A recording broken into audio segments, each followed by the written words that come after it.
Assalamu Walaikum. In this video, how to make a circle image in photopea. Let's begin. I already create a new document, then create a new layer again.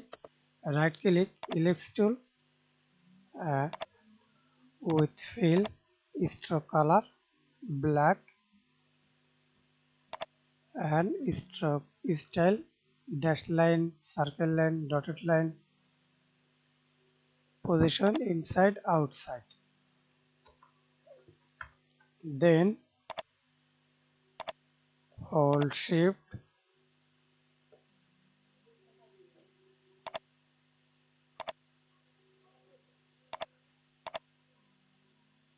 go to file, open and place, insert it your image, then insert it, wait, okay, then right click on your mouse, create clipping mask,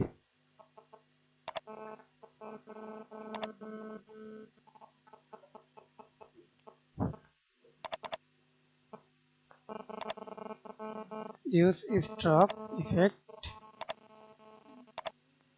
and added stroke size, change the stroke color. That's it. Thanks for watching video. Please subscribe to my channel, like, comment, share.